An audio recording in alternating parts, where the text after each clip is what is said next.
যেহেতু চিকেনটা আমার ছেলে অনেক বেশি পছন্দ করে ফ্রাই হিসেবে আর কি, রান্নার একদম পছন্দ করে না, সো আমি এখানে আটা এবং কর্নফ্লাওয়ার, গুঁড়া মরিচ এবং অরিগানো দিয়ে ভালোভাবে এটাকে মেখে নিয়েছি। সামান্য কয়েক ফোঁটা লবণও দিয়েছিলাম।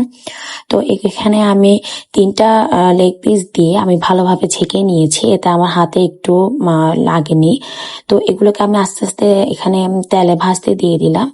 এই টেকনিকের সুবিধা হচ্ছে কি জানেন, এই ময়দার অংশগুলি আপনারা চাইলে ডিপ ফ্রিজে রেখে দিতে পারবেন বক্স ভরে, পরে আবার চাইলে ইউজ করতে পারবেন। তো এখানে আমি কিছু চিকেন পিস আলাদা করে রাখবো আর কিছু টমেটো সসে ভেজে নেব, কিছুটা উইংস এর মতো করে, যেটা রেস্টুরেন্টে অনেকে খায়। হ্যাঁ, তো এখন আমি এখানে একটা কড়াইতে তেল দিয়েছি, চাইলে বাটার দিতে পারেন, রসুন কুচি দিয়েছি, কাঁচা মরিচ, টমেটো সস, আর হচ্ছে চিলি ফ্লেক্স, গোলমরিচের গুঁড়া, সাদা গোলমরিচের গুঁড়া, কালো গোলমরিচের গুঁড়া, তারপর হচ্ছে সয়া সস, সামান্য কিছু লবণ দিয়েছি। পানি দিয়ে ভালো মতো কষিয়ে আমি চিকেন গুলা দিয়ে শেষে কিছু তেল ছিটিয়ে দিলাম। ভিডিওটি ভালো লাগলে কমেন্ট করে জানালে আমি খুশি হব। ধন্যবাদ।